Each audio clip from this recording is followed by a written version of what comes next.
Let's exhort one another in faith in the spirit of triumphant and breakthrough stories. Turn to somebody to your left, right, forward, behind you, and say, "You got this." I learned that phrase. My kids have graduated from high school now. They've gone off to college, but they both were runners in high school. They're competitive. My daughter started running cross country and track, and that's what all the kids would say to encourage one another. Like in the middle of the race, you know, the athletes on the sidelines would say, "You got this, you got this." I don't know, and back in my day, we used to say something less politically correct, like, "Kill him!" But now it's like, "You got this, you got this." Like, you might think that you don't got this, but in fact, you do got this. Have you ever done something that you didn't think you could pull off? Yeah? That experience? You got this. That's the idea behind the phrase. That's not your warm-up question. Here's your warm-up question. What's life like? Just a little one, a little question. What's life like? Life is like what? A box of chocolates.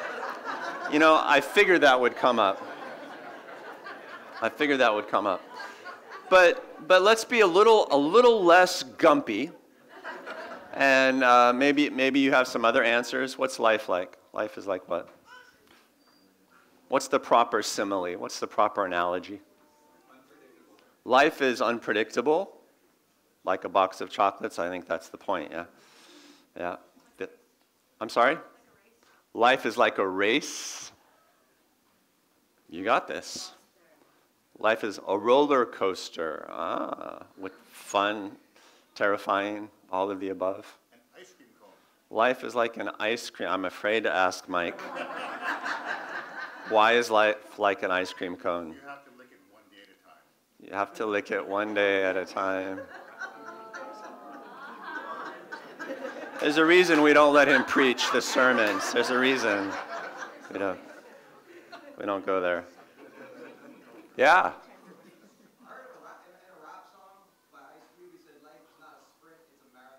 Oh, the gospel according to Ice Cube. Life is not a sprint, it's a marathon. All right, okay. That's insightful. Barb? Life is an adventure. Are these the similes and the analogies that you like? You don't want life to be that way? Yeah. I hear lots of different things about life is like what church should be like, what church life should be like, you know. Life is like a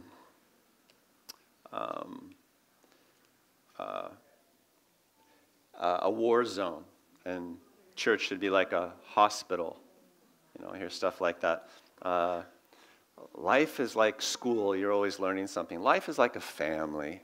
You know, it's embracing, it's nurturing, it's all-inclusive. It should be. There's the similes that we think are appropriate, and then there are the similes that we think we like, you know. And I think this frame of reference that you have, your general overall perspective on life, does a lot to shape your attitude to life, right? Because if you think life should be like a race, then you approach life with an athletic mindset. You know, you gotta push through some things, and you appreciate people that encourage you forward, that encourage you to actually be intense and to be hard driving, because those things are appropriate to a race. If you think life is a party, well, then that's an entirely different mindset that you cultivate. A lot of people do that. If you think life is too hard, then you go one way. If you think you need to be hard enough for life, then you go a different way. So, you know, it shapes your attitudes, and your attitudes ultimately shape your abilities. And I think about this a ton, because life is never quite what I want it to be like. I don't know about you. Maybe I can get an amen or a chihu or something. And over the years, you know, I've learned to sort of interact with people and to lead people accordingly. Basic illustration, also an athletic illustration. Back in the day, I used to really be in the martial arts. I was part of like martial arts dojos, this karate dojo. I was in my 20s. I was involved in this dojo. We kind of ran it as a non-profit dojo, being a gym for martial arts. And whenever a new person would join or begin to join, I was in it long enough that I became one of the seniors, right, one of the senior black belts. Whenever a new person would join, we would assign one of the black belts, to kind of spar with them and then punch them. We'd slap them in the face or punch them in the gut. Not hard. It's just a dose of reality. And what this was for us was a weed out process. Like, I never hurt anyone the entire time that I was there. This is what happens, though. If you punch somebody in the face, they get punched in the face for the first time, you can tell everything you need to know about how it's going to go for them by how they react to that moment. Because, like, you're not hurt, but you might be so shocked and offended that you cannot even finish the workout. Right? So there's two things. There's like the difficulty that happens to you, and then it's your reaction to the difficulty. And if people joined a karate dojo and were offended by getting punched, they probably should pick a different sport. And that was our mentality. And we saw lots of people join, get one punch to the gut, and be like, "Oh, why did you do that?" It's karate. Frame of reference, right? And sometimes in life, what happens is that we're going through life and we get punched in the gut, metaphorically speaking, and we're like, how could that happen? God, how could you let that happen? And I always imagine God saying, what did you think this was? What did you think this, did you really think life was a cruise down a gently flowing river? Did you really think that's where purpose and power comes from in life? That I was supposed to be, your caretaker and host for all of this? You get the idea anyway. My early life was a little bit chaotic. I've told lots of stories about my early life, and I was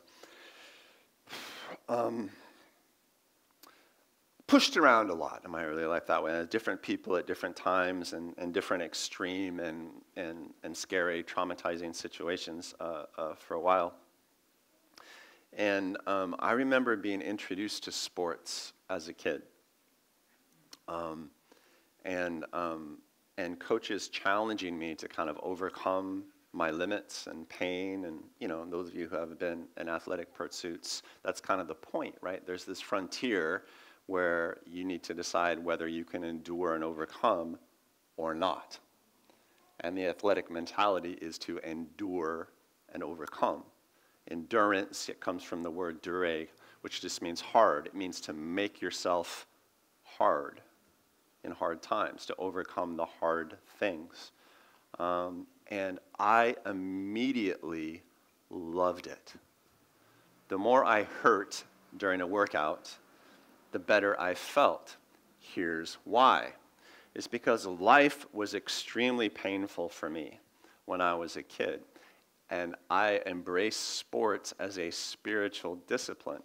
Sports helped me to find it. You know what it is?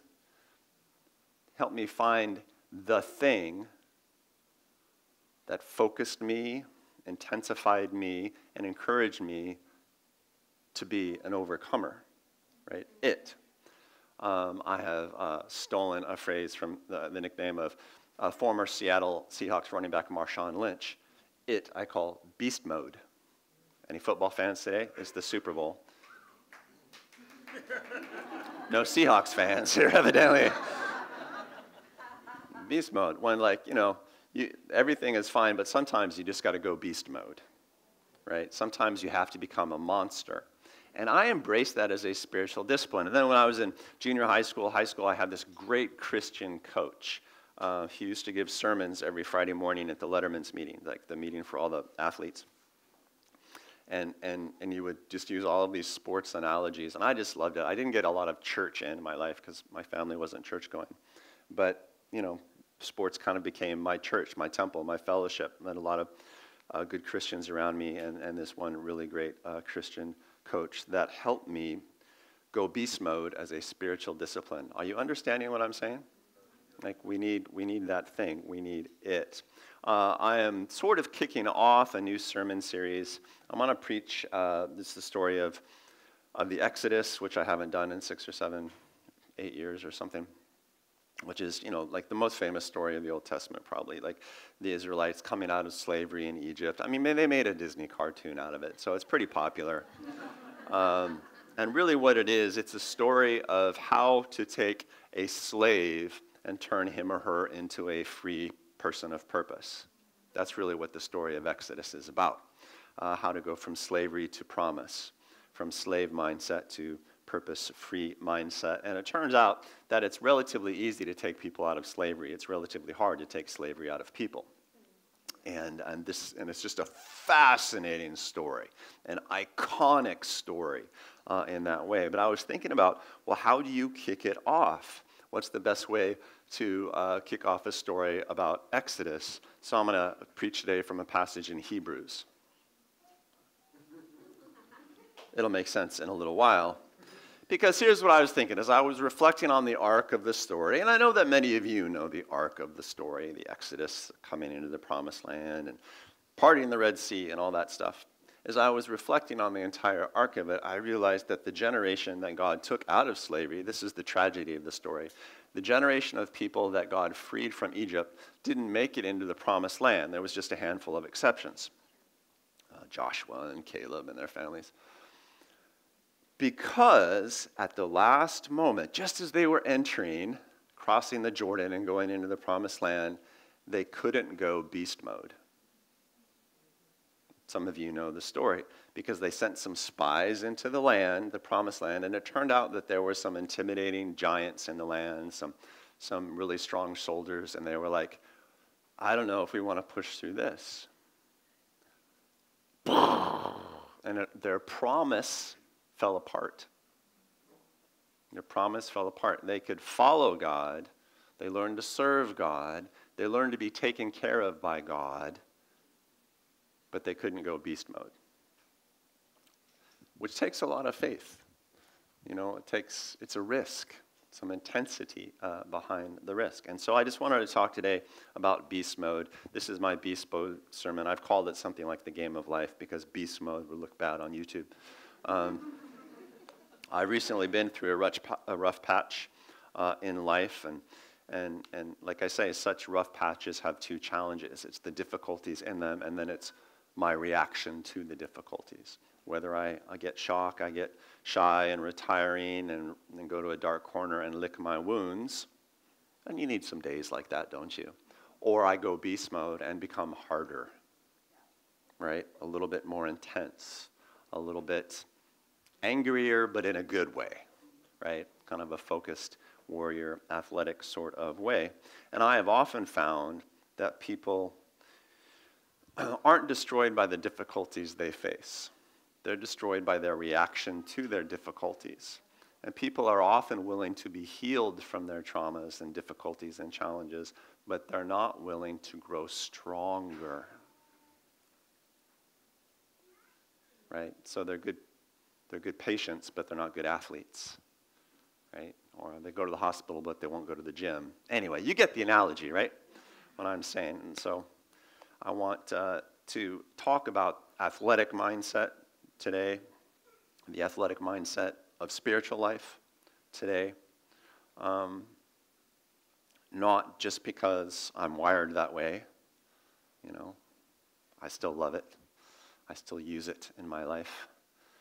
When I'm going through a really desperate time, really desperate week, it's common for me to go run over a mountain and just utterly exhaust myself. I find that really helpful because it helps me find it. Yeah. But not just because of that. I want to talk about that athletic mindset today because it will heal you, right? It will get you past the things that perhaps have beaten you down in the last several years.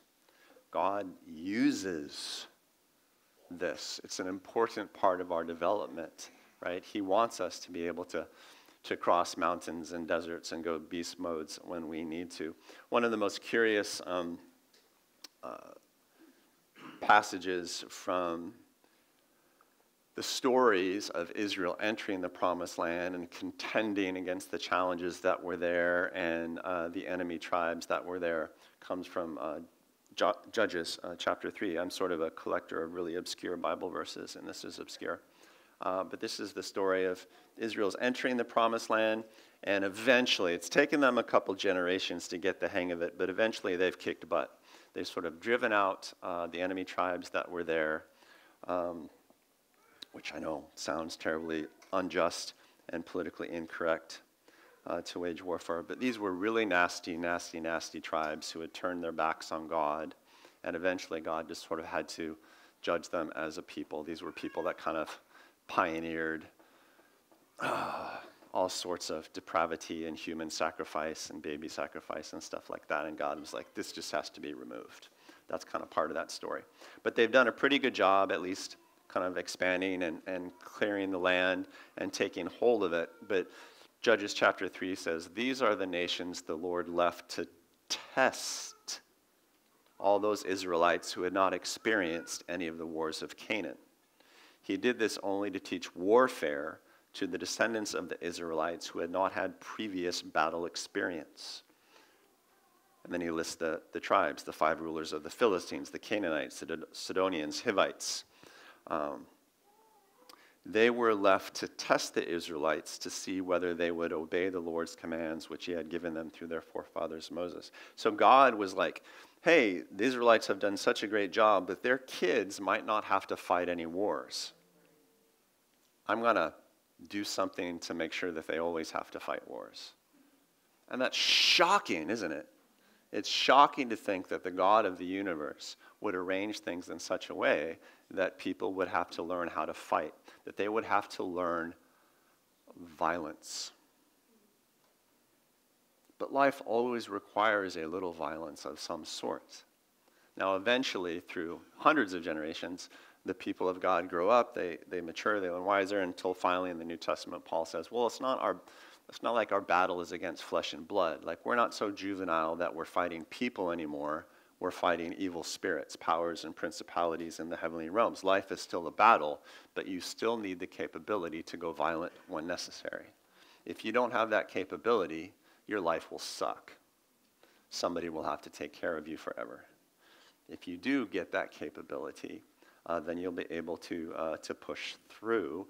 And then throughout the New Testament, there are all sorts of encouragements along these lines. And I'll read what I think is a fairly famous passage from Hebrews 12. And here's the first thing I want you to understand about Hebrews 12. It follows Hebrews 11. Go ahead and write that down. I don't always go in depth in my word studies, but I just wanted to really give you a little theology today. So you can write that down. Hebrews 11 is famous. It's called the Hall of Faith. And the author of Hebrews, we don't actually know who it is. By tradition, Paul, but probably not, actually. Just a Christian leader of the day writing to Jewish Christians. And some people say it's Priscilla, which would be interesting, because then it would be a book of the Bible written by a woman, which is kind of cool. But it's called the Hall of Faith because the author is just running through all of these great lives in history, all of these heroes of previous generations of faith. And, he's talking about, Abraham and the patriarchs, Moses, Jacob, Joseph. And what more shall I say? The author picks up halfway through the chapter. I don't have time to tell you about Gideon, Barak, Samson, Jephthah, David, Samuel, all the prophets who through faith conquered kingdoms, administered justice, and gained the promise. These are the people that went beast mode. And shut the mouths of lions, quenched the fury of flames, escaped the edge of the sword, whose weakness was turned to strength, and who became powerful in battle and routed foreign enemies. So that's like a pep talk a coach would give before a game. Women received back their dead to life, raised to life again. And then there's a switch. Others were tortured. and refused to be released so that they might gain better resurrection. Some faced jeers and flogging, while others were chained and put in prison. They were stoned to death. They were sawed in two. They were put to death by the sword. I'm starting to feel a little unmotivated about this game. They went about in sheepskins and goatskins, destitute. They were humiliated by poverty, persecuted and mistreated. Oh, the world wasn't worthy of them. They wandered in deserts and mountains and lived in caves and holes in the ground. Who's signing up? Who wants in? Who wants in? So it's important that, he sort of proclaims beast mode and then kind of goes to, the challenge to that. And yet they were all commended for their faith, even though they did not receive what was promised. And then finally picking it up in chapter 12. Therefore, since we're surrounded by such a great cloud of witnesses, and these are the people he's talking about, these heroes, these people who went beast mode and occasionally got their butts kicked.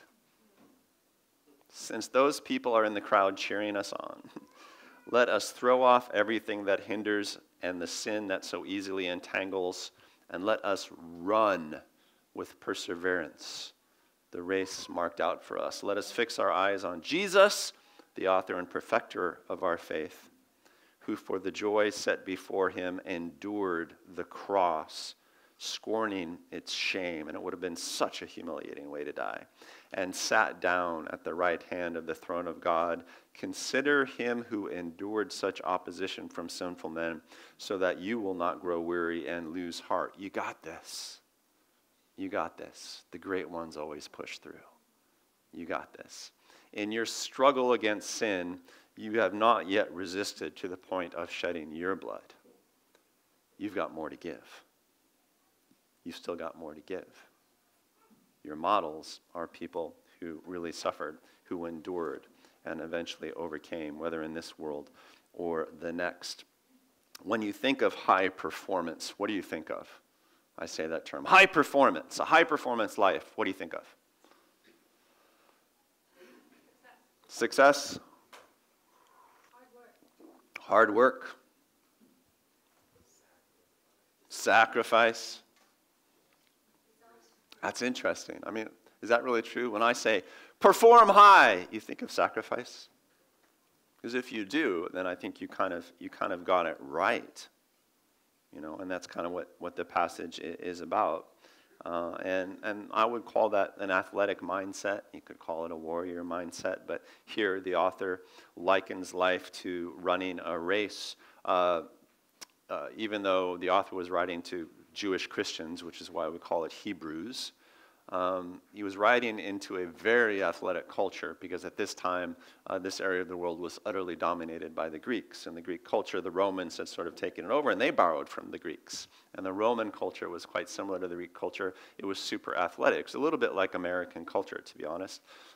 You might wonder at my genius of picking this passage on Super Bowl Sunday. I'm just going to give you 8 seconds to appreciate how culturally sensitive and brilliant I am. 1, 2, 3.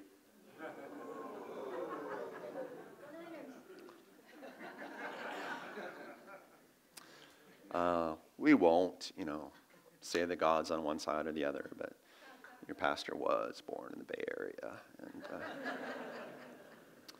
And, but what the author is saying here is that life is like an athletic event, and he likens it to a race, which in those days would have happened in something called a stadium. That's actually a Greek word. The races would have been held on tracks that were in the neighborhood of 200 meters. And then they had various different sorts of races. Sometimes people would run in full armor. Sometimes they would run nude, the Greeks. And people would just go crazy. They would sort of sit on this raised berm and watch someone. Sometimes the races would be longer, and they would go around and around. They would shout encouragement at the athletes. This is sort of the image that the author is encouraging the people to have in mind. And it would have been pure, it would have been intense, it would have been, highly emotional. And it's part athletes, part competition, and part crowd, and part cheering. If a crowd is cheering you on, you can do more than you can normally. That's the idea. When I was in high school, I played football, and my high school was in a town of 5,000 people. To have a high school, we had to put together 3 little towns, just kind of make it up. And in our stadium, every Friday night, we'd have over 8,000 people. Like, people would come down from the mountains, like all these cabin people and stuff, and you felt, if you were on the field, you felt like, wow, like all these people are really into everything I do, which either intimidates you or inspires you toward great things. When I ask people what it takes to be an athlete, they say, what?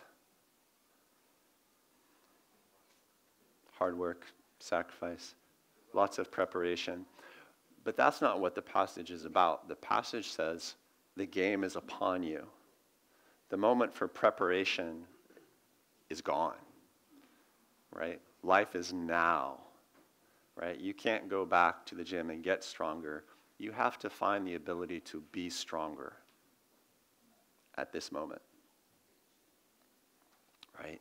And so there might be reason to doubt your preparation. Suck it up, because the crowd is cheering for you, and the gun went off, and you're running. It's immediate. It's urgent.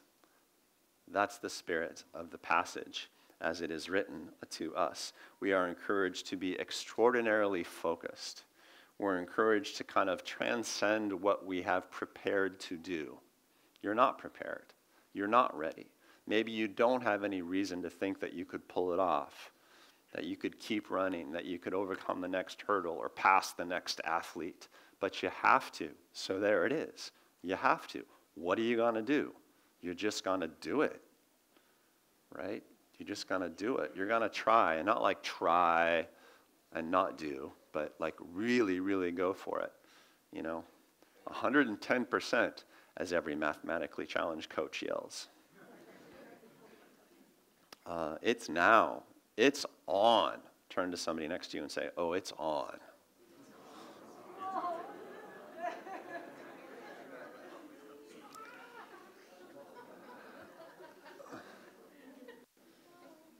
So if you're having an oh no moment in life, suck it up. That's kind of what the passage says. It's time to go beast mode, people. Suck it up. It's time to pull off a miracle. We're in the business of doing miracles, are we not? Fix your eyes on Jesus, for Pete's sake. What stopped him, right? He could overcome anything. He could heal anything. He found, money in fish's mouths. He fed crowds of people with a little boy's lunch. He overcame death himself, right? When he was on the eve of his own death, of going to the cross, he prayed so hard in Gethsemane, he bled from his forehead, people. This is what's possible for a person. Fix your eyes on Jesus. He's the one that started this anyway. And he will complete. That's what perfect means in this passage. He will complete your faith. You've got to go for it. You can't hold back, and you can't second guess, and you can't doubt. And here's another thing you have to do. You have to set aside your hindrances that entangle you. You know what sucks? It sucks to run a marathon while wearing a backpack, doesn't it? Some of you are like, 1, never ran a marathon. 2, would never do it with a backpack, except one of those maybe water camels. And then I need my headphones and, the heart monitor and the fancy shoes. And it's like, you're going to have to lay some things aside if you're going to run fast, if you're going to find your way to victory. So how much do you actually need in life? How much do you need? What's hindering you from being that pure, intense athlete? If you're running over a mountain, like, what do you actually want to carry? How much of your past do you want to carry? Right? How many extraneous hopes and dreams do you want to carry? Let's be ruthless about this, because athletes are ruthless. And every sin that so easily entangles you, the thing, when it's on, and you are an athlete, you're a soldier, it's in the midst, it's time to endure, it's time to fight, it's time to compete, it's time to overcome, there's always a temptation to reach out for comfort in that moment. And that's how we get into sin, is it not? reaching out for comfort. It's like, this is a little too hard. I deserve a little nibble of this. Because, hey, life is like a box of chocolates. To which the coach responds, life is like a box of chocolates that somebody's trying to stuff down your throat to kill you. Church is fun. That's kind of what the passage says. So don't be nibbling chocolates. What kind of an idiot are you? Does that help you breathe? Really, is that what you need right now? You need a little comfort to get you through the day. No, you need to get harder. You need to become like flint. You need that look in your eye. You need to be able to do it by yourself. By yourself, with thousands of people looking upon you and judging your performance. That's what you need. You need to be able to go beast mode. Otherwise, you'll never cross the river and get into promise. That's what the passage is saying. You need to essentialize and prioritize, people. What is life like? Well, it is an incredibly difficult race. How much can you afford to carry with you? How many sidelines can you have?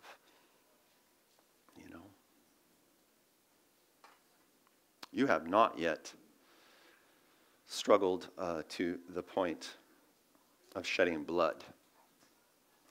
Before you shed blood, you typically reach out for comfort. Before you shed blood, you slow down, don't you? You take a break. You go to an aid station because that's what they're there for, right? You run marathon these days, they have aid stations with live bands. Oh, come on! Seriously.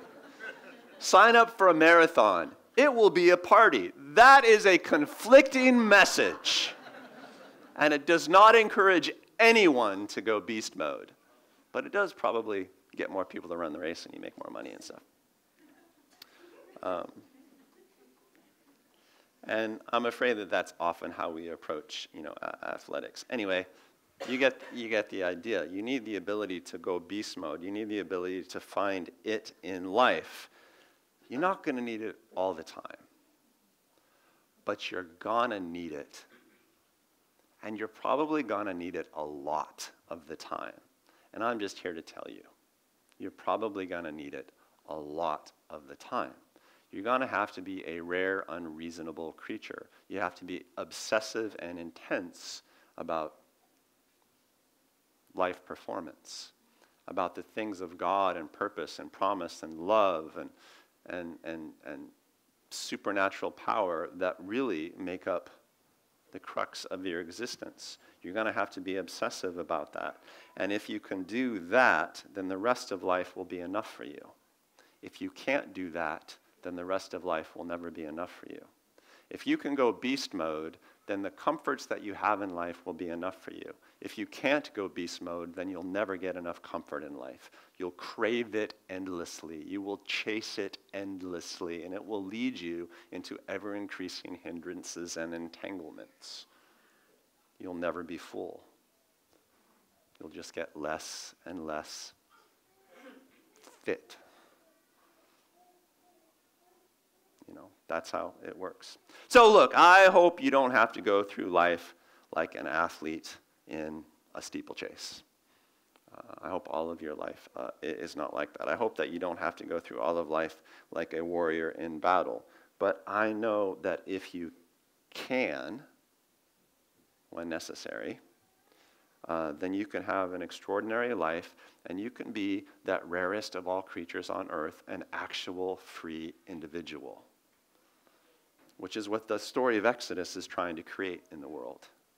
Let me take you out of slave mindset, and let me make you free, powerful, and purposeful. And the whole way, the Israelites did nothing but complain. The whole way, they said it was too hard, except for a few who got into promised land and then raised a generation who could pull it off. I would love to raise a generation that could pull it off. And for my entire ministry life, one of the things that I've been thinking hardest about is how to impart this spiritual athleticism to people. I'm telling you, there's nothing less fashionable. There's nothing less fashionable in the world. My life verse, you've maybe heard me quote it before, Matthew 11:12. From the time of John the Baptist until now, the kingdom of heaven has been advancing by force. And it takes forceful people to get a grip on it. I've been trying to impart this mindset of obsessive intensity, that sort of spiritual discipline of finding the point of pain and exhaustion, finding it. Because I know that if I can get people to find it, that it's going to be okay. But people don't want it. People want the band at the aid station. I'm not insulting the band, by the way. We have a good band. Anyway, I've been trying to figure it out, and I think, the story of Exodus is a good one, but there are so many great passages. So many times Paul uses analogies of athletic events or battles in order to get this across to people. We all need a bit of the athlete in us, the person who can walk through injury and opposition like it's just part of the game, man. It's just part of the game. What did you expect? You signed up at a dojo, for Pete's sake. What did you expect life would be like? You can overcome the difficulty, provided you can overcome your offense that there's a difficulty. You got this, people. You totally do. There is no temptation that beset you except that which is common to man. And God is faithful and will provide a way out. But it might take you to the stratosphere of athletic effort. It might force you to do something that no human being has ever accomplished before. Wouldn't that be awesome? Wouldn't that just be the triumph of your life if you pulled it off? And if you pulled it off without any help, as if you were performing in an arena, that would be fantastic, would it not? I don't know if you can do it. You think you can do it? I'm watching. I'm characterizing, obviously. What's the definition of athletic attitude? I was thinking about that a lot this week. Like, what defines an athlete? So many ways to characterize it, and I tried to characterize it so many ways this morning, but I would say that the athlete is the person dedicated to finding the way to be stronger. You're dedicated to finding the way to be stronger. You're not necessarily dedicated to escaping the difficulties of life. In fact, you might go hunting for difficulties in life if you have that athletic spirit, because difficulties help make you stronger. It's the game, it's the competition, it's the crush of opposition that triggers in you that mystical something, brings out of you strength that you never even knew you had. Have you ever accomplished something that you didn't think you could pull off? You probably did it under great pressure. You probably did it in opposition. You had to reach God knows where and transcend the person that you thought you were. And if you love that, you go hunting for mountains to run over sometimes. And if you got it, it's really helpful. Sometimes you don't have to go hunting. Sometimes God drops a mountain on your head. And I'm just here to say that's no different. Sometimes he leaves enemy tribesmen in the land to teach you the art of warfare. Sometimes he goes out of his way to make life hard. I've discovered in life that God pretty much always goes out of his way to make life hard, to sort of, crush the supports that I think I have. And, and it's helped make me a rare sort of person. I don't know if it's made me a particularly good sort of person, but dang, it teaches you to be strong.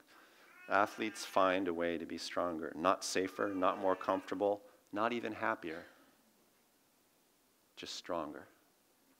Because the happiness comes when you get the prize. That's what athlete means, by the way. Athlete means one who chases the prize, from the Greek word. at the moment. So I would just like to say to you this morning, you got this. I think you can do it. You're not as soft or as weak as you think you are, and the pain does not stop you. It doesn't, does it? It doesn't. No. Yeah. Let's cross the river. So Father God, I pray, as always, that you would perfect your agenda for every person here. I pray that you change us all at least a little bit before we go.